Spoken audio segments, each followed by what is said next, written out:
Welcome to the Deep Dive. Today, we are taking a monumental plunge into one of the most intellectually ambitious and historically influential religions the world has ever known, ancient Zoroastrianism. That's right. And our focus isn't just, the prophet and his wisdom, but the theological civil war that almost immediately played out within the faith itself. Yeah, this is such a crucial area because when we talk about Zoroastrian thought, we're not really dealing with a single unified dogma, are we? No, not at all. We're looking at a system that's built on this radical ethical dualism, the idea of a perfect good fighting an absolute evil, Right. which then provoked an equally radical counter-movement. Zurvanism. And that sought to unify everything under time. Exactly. Infinite time as the single supreme God. Fascinating reaction. So our mission today is to give you the essential knowledge, kind of filtering through the complexity of some pretty dense academic sources. People like Mary Boyce, R.C. Zanner, Yeah. foundational work. Right, to really help you grasp this conflict between, free will, ethical choice, and then this idea of absolute cosmic fate. But before we even get into the theology itself, we really have to acknowledge a major challenge here, don't we? Which is? Just interpreting teachings that are millennia old. Absolutely.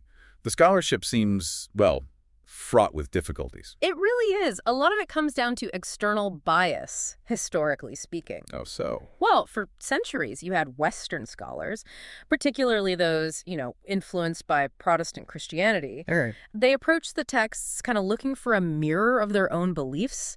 They struggled to accept Zoroastrianism as it actually existed. They didn't like the rituals? They often viewed its elaborate rituals quite poorly, yes. Yeah. They were searching for something else. A strict monotheistic figure who rejected sacrifice, maybe. Precisely that. You see this really clearly with some of the early pioneers, scholars like a Martin Hogg.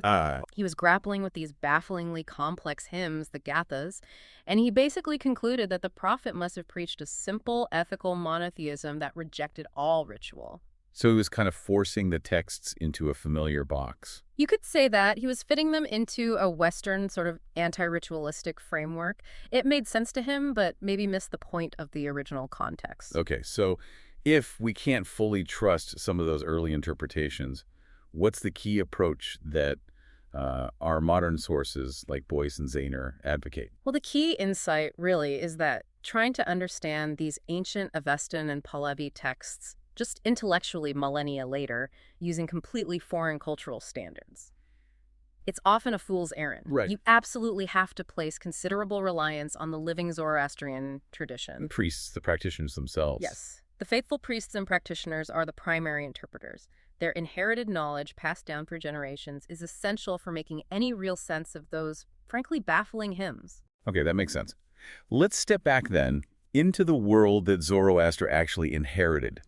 Before his revolution, we have these Indo-Iranian pagan roots. Yeah. What did that foundational culture look like? Okay, so we probably begin with the concept of the three original lords, or Ahuras. Ahuras, yeah. These were likely shared by both the ancient Indians and the Iranians before their religious paths diverged. And these included figures like Varuna and Mitra? Exactly, Varuna, Mitra, and possibly a third one. They were seen as collectively governing the cosmos in some way.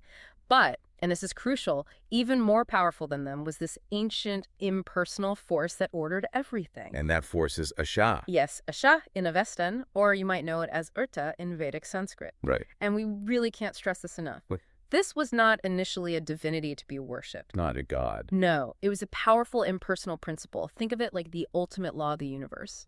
Dictating cosmic order, physical order, moral order. It was the blueprint for how reality was supposed to operate.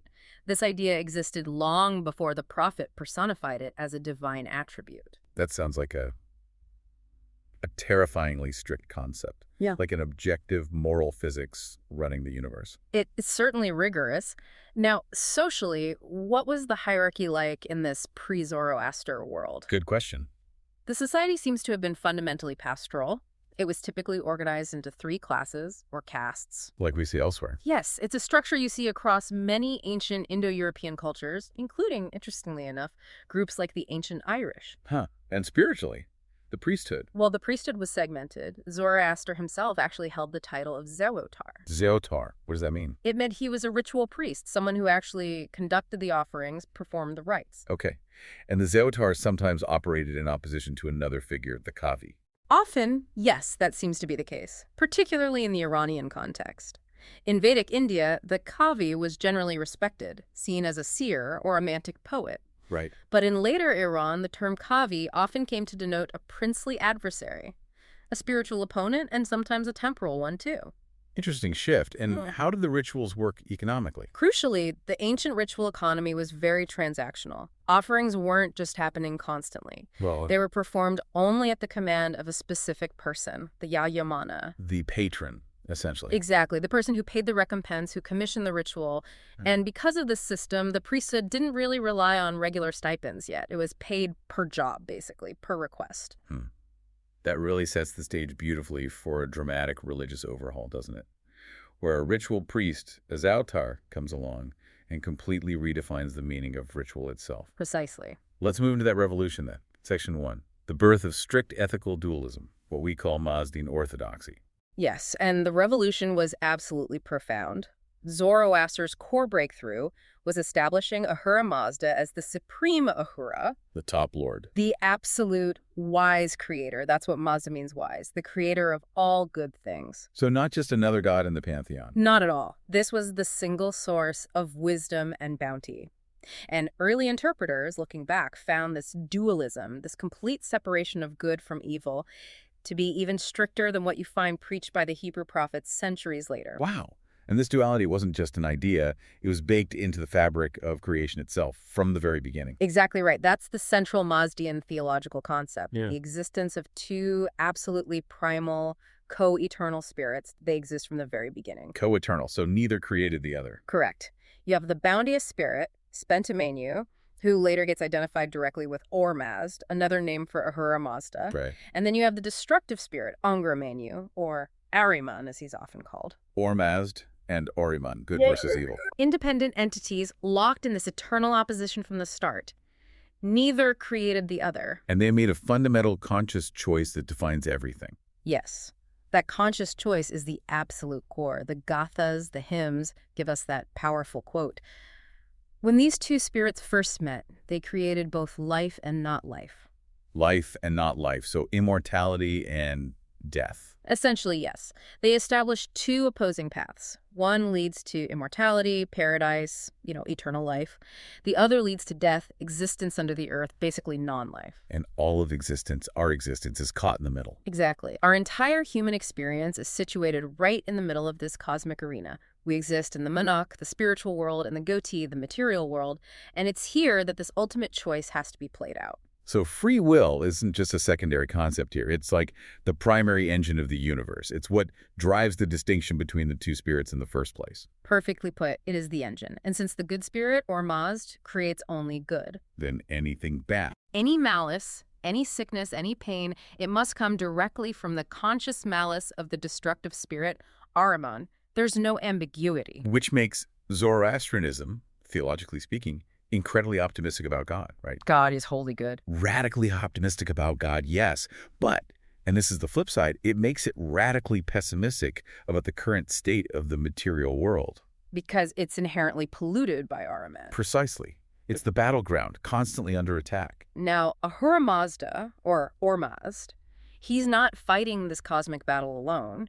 He relies on the Amesha Spentas, the bounteous immortals. Yes, the holy immortals. And this is where I find this fascinating. The spiritual world and the physical world become totally intertwined. It's incredibly clever theology. It is absolute genius. And it's vital if you want to understand Zoroastrian ethical action.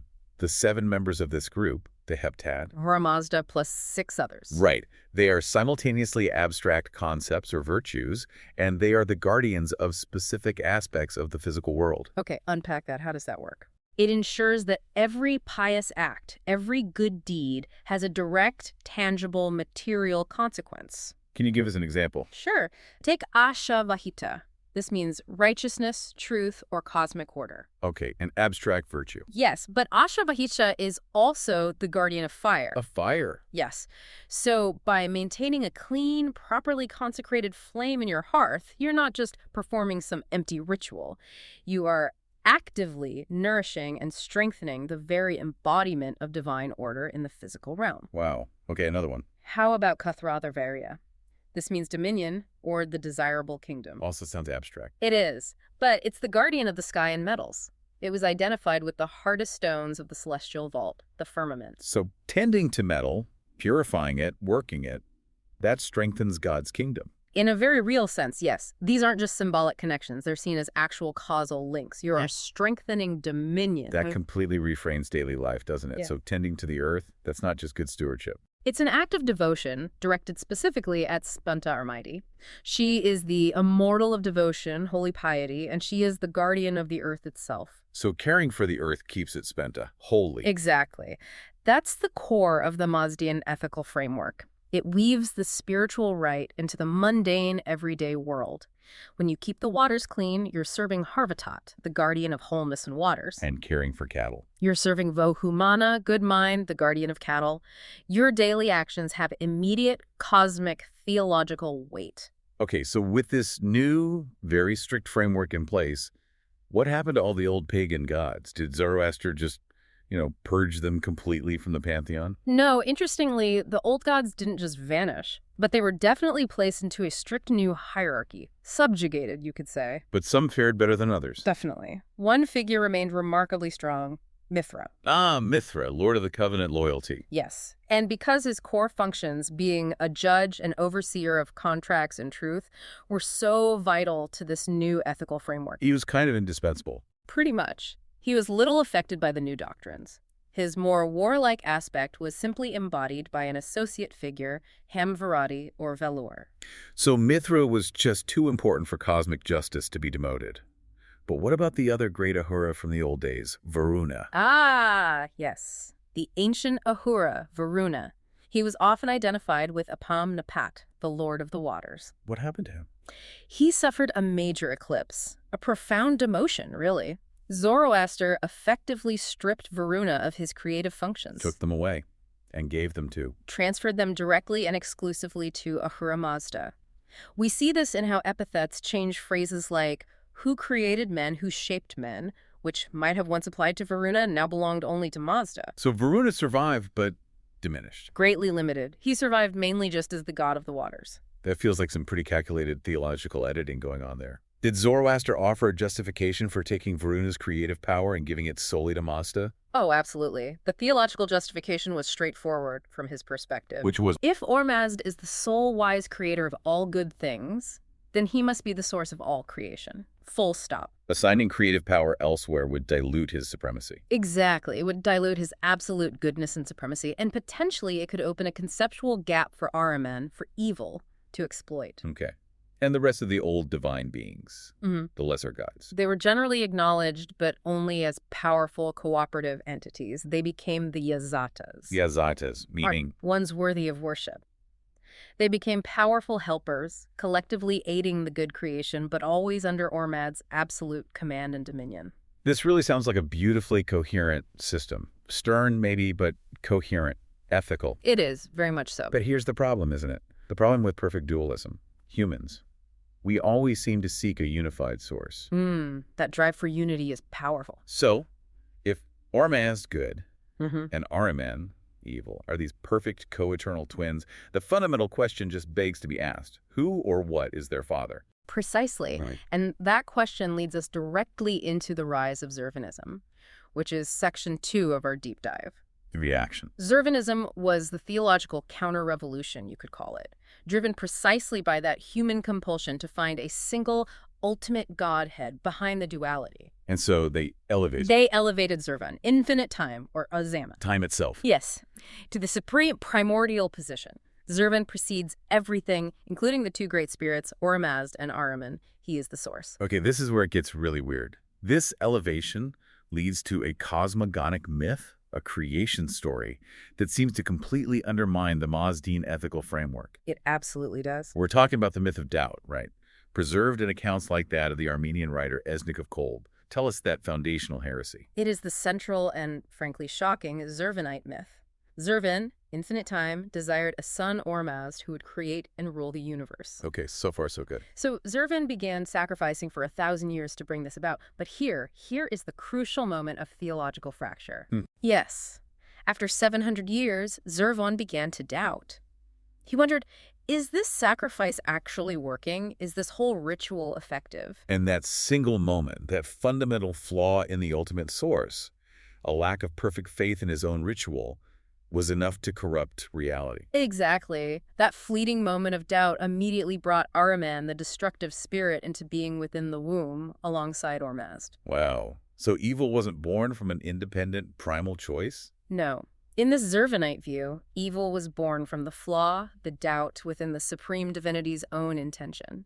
Zurvan was apparently horrified, but he maintained his initial vow. Which was? Kingship, dominion over creation, would go to whichever son appeared first. And Ahriman, being the spirit of malice and destruction, he cheats. He does, instantly. Ahriman ripped or pierced the womb and emerged first. What did he look like? Black, ugly, stinking. The texts are quite graphic, and he immediately demanded the promised kingship. And Zurvan had to give it to him. According to the vow, yes. Ahriman was granted kingship for a limited period, often cited as 7,000 or 9,000 years.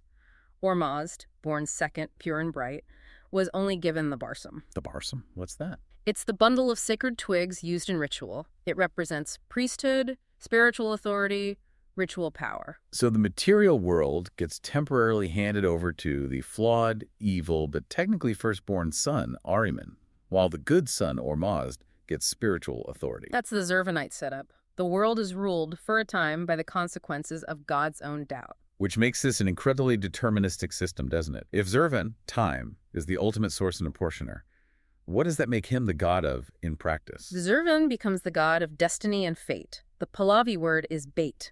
Fate. He's the ultimate apportioner. He establishes the limitations, the destinies, the framework through which the cosmos operates, especially here on Earth. And this creates the primary Zurvanite dilemma, right? The tension. Exactly. The unavoidable tension between this overarching fate, beat, and individual human action. This must have been paralyzing for adherents. I mean, if fate is supreme, why even bother fighting evil? Why strive? It creates a fascinating and very difficult theological challenge. The wise Zurvanite is basically compelled to find this delicate balance, this mean, between effort and acceptance of fate. How do they square that circle? They tended to acknowledge that the material world, goiti, is primarily ruled by bait, by destiny, by the fixed conditions that resulted from Zurvan's imperfect creation and Ahriman's temporary rule. Okay. However, the spiritual realm, the monarch, the realm of the soul that's still seen as governed by conscious action, by Kernishan, your choices matter for your soul's fate. So it's a split focus. Fate rules the world, but action rules the soul. That's a reasonable summary. It's a very different emphasis from the orthodox Mazdian doctrine, where ethical choice, free will, is paramount in all realms, material and spiritual. Now, to manage this deterministic struggle, Ormazd apparently created the 12,000-year cycle. This seems to be the cornerstone of their cosmic timeline. Yes, the 12,000-year cosmic cycle. They termed it finite time, or Zaman Idarangzete, time of the long dominion. This was a calculated move by Ormazd within the Zurvanite framework. Why create finite time? Specifically to limit the struggle, to put a boundary on Ahriman's reign. Without this finite container, the mixture of good and evil, the contamination of the world by Ahriman, would have been potentially everlasting. Ah, I see. The cycle ensures the struggle has a guaranteed expiration date set by time itself. There's a powerful allegory mentioned in the sources that shows how time, Zurvan, kind of administers this ultimate outcome. It involves gifts of garments. Yes, the investiture ceremony. It's very telling. Time, Zurvan gives garments to his twin sons. What do I get? Ormazd receives a shining white garment, symbolizing purity, light, and ultimately ensuring his final victory. And Ahriman? Ahriman receives an ash-colored garment, dark, dull, lifeless. And the implication is? The implication is that this garment itself ensures Ahriman's eventual self-destruction. It's like a built-in mechanism. The choice of these garments, gifted by time, essentially decides the issue of the cosmic conflict from the outset. So time doesn't just father the spirits. Yeah. It kind of pre-programs their ultimate defeat and victory through these symbolic gifts. That's the Zurvanite view. It's a truly bleak, kind of unity achieved through preordination rather than ongoing ethical struggle. Okay, moving into section 3 then.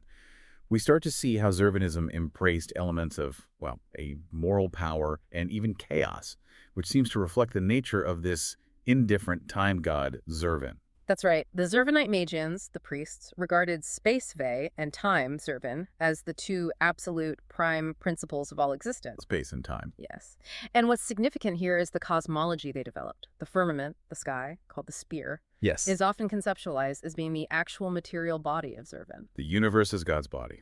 In a sense, yes. And since Zurvan is understood as a flawed, doubting god, Then his body, the world, is inherently flawed. Indifferent. exactly, naturally indifferent to the struggle between good and evil, which leads to the idea that the elements themselves, Fire, water, earth, air. which flow from Zurvan's body, are inherently neutral. They're amoral. They aren't intrinsically good or evil, they just are. Raw material. Precisely. And this concept is mirrored beautifully in how they handled the deity Vayu. Vayu, the ancient god of wind and space. Right. Orthodox Mazdian dualists were uncomfortable with Vayu's primal neutrality, his wildness. So they tried to split him in two. Surgically divided him. Pretty much. Into a good Vayu, who is assimilated to Ormaz's side, helping the righteous, and a more terrifying amoral side, reflecting the dangerous indifference of the void, the space between worlds. So even the wind had to be forced into the good versus evil dichotomy for the Orthodox. It did. But Zurvanites, because they started from an indifferent time-space, could embrace Vayu in his ambivalent entirety.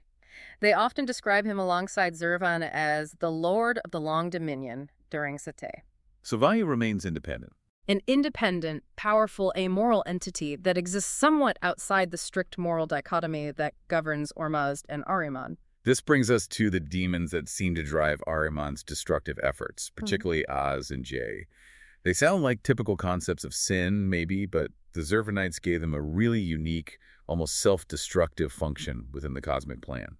They are absolutely critical to the Zurvanite understanding of how the cosmos works, especially how it ends.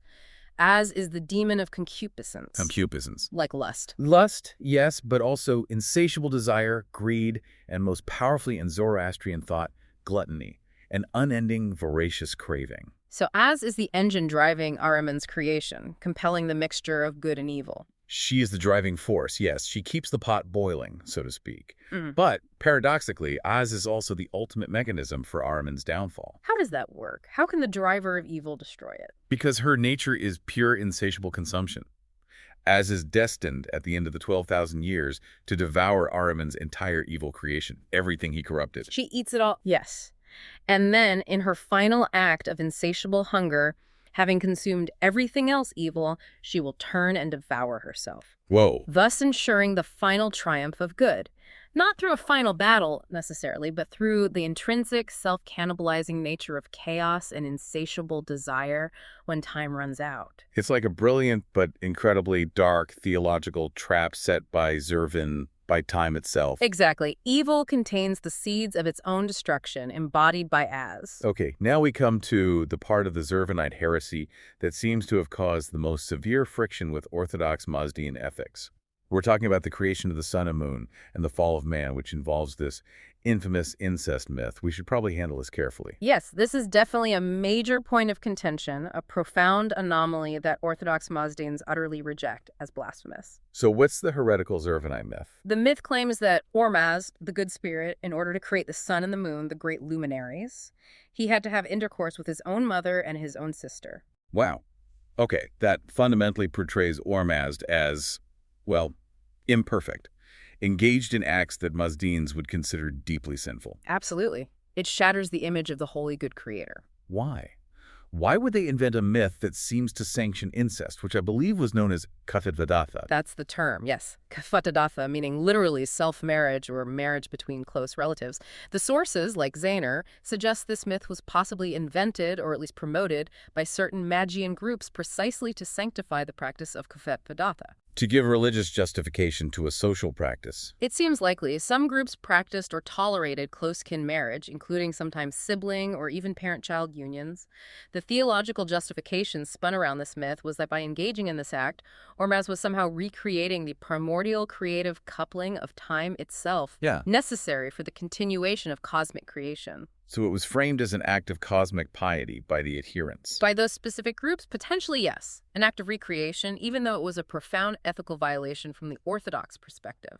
That makes Ahura Mazda a creator who has to use sinful temporal means to achieve a necessary cosmic end. That's a universe away from the purely wise Lord of the Mazdians. A universe away indeed. And then there's the fall of man, which is driven not just by Ahriman, but specifically by Zhe, the primal whore. Yes, the story of Zhe is fascinating and disturbing. She is roused by Ahriman and approaches him. She asks him for the desire of man. Sure. When she goes on to defile Geishmart, the primal man, the corruption is achieved not just through lust, but very specifically through the sin of gluttony, through eating. Eating. How's eating the original sin? Because, according to the strand of thought, primordial man was created perfect, such that he had no need of physical food. He drew sustenance directly from the spiritual. But through Zhe's malign influence, man began to desire and consume the material world. So the very act of eating, of consuming the material world, is interpreted within this Zurvanite framework as a sin, a corruption. That seems to be the implication, yes. Since the material world is conceptually the body of Zurvan, and since as drives insatiable hunger and consumption, then continuously consuming that world is an ongoing sin of excess against the original perfect creation. Exactly. And this helps explain the later Zurvanite emphasis you sometimes find on radical asceticism. How so? By starving the demon as through fasting, non-consumption, even non-reproduction, you are essentially refusing to participate in the corrupted cycle of eating and desire. You're trying to starve evil itself. That truly gives cosmic stakes to just having a simple meal. Okay, let's transition now. Section 4. Let's look at the ritual framework that somehow persisted despite these deep theological civil wars, and then the vast political and philosophical influence this whole thought structure eventually had. Right, because despite these really radical theological debates about the nature of God and time and fate, much of the ancient pagan ritual practice, especially concerning purity, was maintained across all the sects. Why? Why do the rituals stick? Because they were fundamentally viewed as a necessary weapon in the ongoing fight against evil and pollution. The absolute key was keeping the world spenta. Spenta. Holy, pure, bounteous. Exactly. And this includes the famous and still somewhat mysterious sacred role of the dog. Ah, yes, the dog in Zoroastrianism. It seems uniquely important. It holds a highly mysterious and very important status, ritually speaking. For instance, it's believed that food given to a specific type of dog in the name of someone who has died will actually nourish the departed soul in the spiritual realm. It reaches them. Wow. And there's the Sagdid ritual, too. Yes, the Sagdid. The ritual of showing the corpse to a dog, having the dog look upon it. This is considered highly purifying and absolutely necessary before the body can be handled or moved for disposal. Why this intense focus on purity, and the dog specifically, around death? It stems from the intense fear of the demon Nasusha, the demon of decay of corpse matter. She is visualized as this hideous, mottled fly that issues forth from the north, the demonic direction, and immediately rushes to pollute the corpse the moment the soul leaves. And then it pollutes everything and everyone it touches. So the battle against Ahriman is fought right there at the moment of death against this polluting fly. Often, yes. At the level of meticulous cleanliness and ritual procedure to ward off Nasusha. The dog is considered sacred partly because it's believed to have special power over Nasus, to repel or diminish the demon of decay. So if someone did become contaminated, say, by touching a corpse improperly, what did the ritual cleansing actually involve? It sounds serious. It was very serious. It involved the use of consecrated cattle urine, gumos. Cattle urine? Yes, gumos. Used for both outward washing and sometimes even inward cleansing, though ritually. This is a practice inherited from deep Indo-Iranian antiquity, common to both cultures. And for really deep contamination. For severe pollution, like direct contact with a corpse without precautions or repeated defilement, there was the major purification rite known as the Barasnim. The Barasnim. What did that entail? It was a very stringent 9-day purification ritual.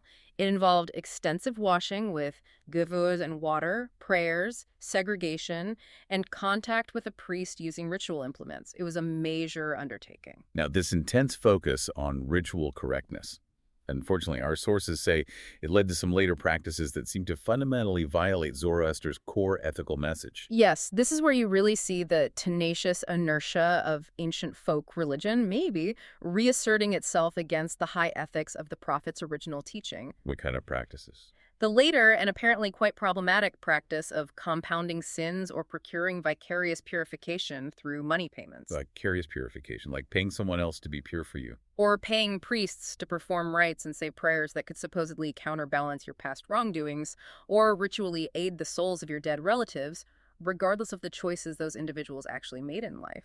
That just flies completely in the face of the Mazdian concept of free will and absolute personal responsibility for your actions. It absolutely does. Our sources, like Boyce, are very clear on this. This belief that ritual performance and monetary payment could somehow outweigh or negate personal wrongdoing was wholly alien to Zoroaster's teaching of each man's responsibility for his own fate. But it fit with older ideas. Yes.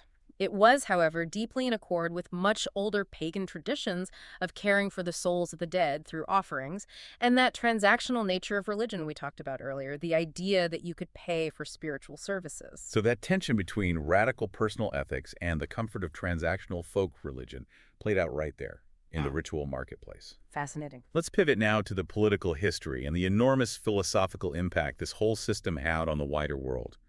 Where do we first see the Iranians themselves pop up on the historical record? Well, the first clear recorded historical entry we have for the Western Iranians, the Medes specifically, is around 834 BC. Where was that? In Assyrian annals, mentioning them in the Zagros Mountains region, like the Mahidasht Plain, they were already established as significant traders by then. Trading what? Horses, camels, and luxury goods, like lapis lazuli, which they were likely bringing from way out east, from Bactria, modern Afghanistan, into the markets of Assyria. Okay, fast forward a few centuries. The Achaemenid Empire, Darius the Great, they seem to have effectively weaponized Zoroastrian language for political stability. You could definitely say that.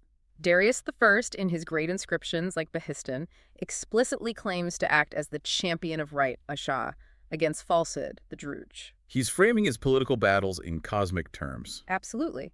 He employs language that directly parallels the cosmic struggle. Ormazd crushes Ahriman. Darius crushes the rebels, the liars. It served as incredibly effective religio-political propaganda, positioning the king as the earthly agent of the bounteous spirit's divine will. But maintaining that strict Mazdian purity must have been difficult across a vast, diverse empire. Extremely difficult. And we see Darius's successors, like Artaxerxes II a bit later, finding it politically necessary to kind of reconcile the newer faith with older, more widely accepted traditions. How did they do that? They started publicly invoking older deities alongside Ahura Mazda again.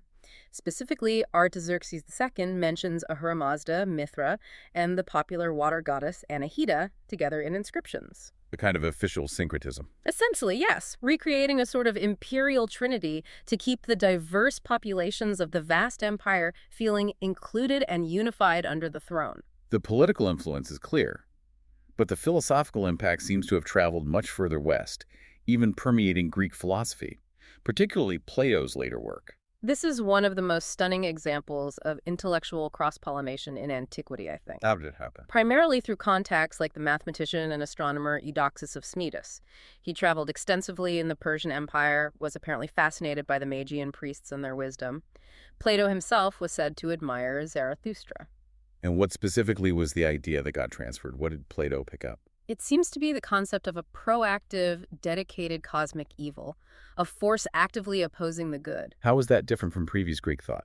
Well, for many Greek philosophers before this point, evil was often defined more passively as a lack of good, maybe, or an imperfection, or simply the result of ignorance, not usually as an active malevolent principle in its own right. But the Zoroastrian idea gave Plato. It gave Plato the conceptual tool for a concrete, active opposing force in the cosmos. Our sources strongly suggest that the bad world soul that actively opposes the good one in Plato's late dialogue, The Laws, is quite possibly a direct tribute to, or at least heavily influenced by, the Zoroastrian dualistic model, a world soul dedicated to malice. That was revolutionary in Athens. That's incredible. And the influence is perhaps even more pronounced, or at least more widely recognized in the development of later Jewish thought, particularly during and after the Babylonian exile when Jews were living under Persian rule. Precisely. The parallels are striking. The strong resemblances between the Zoroastrian world picture and the theology you find emerging in Jewish thought appear prominently in texts like 2nd and 3rd Isaiah. What kind of ideas are we talking about? We're talking about entirely new concepts or dramatically reshaped concepts appearing in Jewish prophecy and theology around this time. Things like the anticipation of a future, cosmic deliverance for the righteous, Oh. the development of a much sharper cosmic dualism, especially in the spiritual world, with figures like Satan developing into a more adversarial role, and perhaps most dramatically, the vision of God creating new heavens and a new earth at the end of time. That whole idea of a universal struggle culminating in a final, mighty act of judgment that concludes history, that feels very Zoroastrian. It does seem to have been profoundly absorbed or stimulated when these two cultures collided so intensely during the Ecumenian period. The idea that salvation comes not just through adherence to covenant law, but through a powerful, dramatic, cosmic judgment that resonates strongly with the Zoroastrian worldview of that 12,000-year struggle, culminating in a final fiery reckoning, the first Shokhareti. And there's a perfect contemporary parallel that Boyce uses to illustrate this subtle, almost unconscious process of religious absorption. Yes, the Parsis in the British Empire. Explain that. Just as the early Jews seem to have unconsciously absorbed certain Zoroastrian cosmological ideas during the Achaemenian period, centuries later, the Parsis. Zoroastrians who fled Persia and settled in India. Exactly. A devout minority clinging fiercely to their ancient faith in India. They, in turn, unconsciously absorb certain Christian doctrines, ethical viewpoints, and even observances simply through their close daily interaction with the British rulers during the Raj. So it shows how profound and subtle religious cross-pollination can be. Absolutely. Ideas, assumptions, frameworks, they seep across cultural lines even when theological defenses are notionally up. It happens almost by osmosis. So after this entire deep dive, what's the synthesis? What does this incredible intellectual civil war between Mazdian dualism and Zurvanite monism ultimately reveal to us? Well, I think it reveals a profound ancient struggle over the very nature of God, the meaning of time, and the scope of human agency. A struggle that became absolutely foundational to the development of later world religions. Orthodox Mazdian dualism, at its core, gave humanity this immense ethical responsibility. You choose good, you actively fight evil, and your actions have eternal consequences. Free will is paramount. But Zurvanism. Zurvanism reacted against that stark duality. It elevated time, Zurvan, to the supreme position, which inevitably led to fate, bait, becoming often predominant, derived ultimately from the doubt of an imperfect primordial God. It was a cosmic debate between radical free will and a kind of overwhelming determinism fought out with gods, demons, sacred fires, and the purity of the earth itself. Absolutely. And the way that debate framed fundamental concepts, order versus chaos, the nature of time, the meaning of destiny in ancient Iran, profoundly shaped the spiritual landscape of the entire Near East and beyond. That very notion of time being finite, linear, and the ultimate battle having a preordained end after a set number of millennia. That's a powerful Zoroastrian concept that permeated so much later apocalyptic thinking in Judaism, Christianity, and Islam. Okay, so we'll leave you, our listener, with this final provocative thought. It comes straight out of the bleakest implications of the Zurvanite conclusion.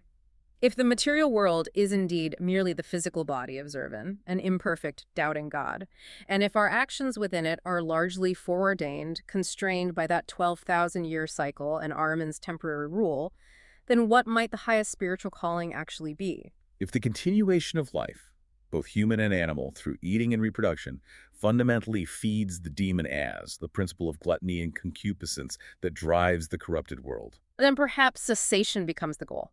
Stopping eating, stopping breeding, actively starving the demon of excess that inheres in the material world. Does the highest path become accelerating the end of finite time by rejecting the imperfect creation itself? how does that ancient, almost desperate struggle for agency, perhaps achieved by denying the material world entirely, compared to our own modern struggles for meaning and control in a world that often feels determined by vast, indifferent economic, political, or even algorithmic forces? It's still a question of determinism versus free will, isn't it? Just argued with slightly different cosmic furniture. Perhaps more ash-colored garments and cattle urine back then. Definitely something to mull over until our next deep dive.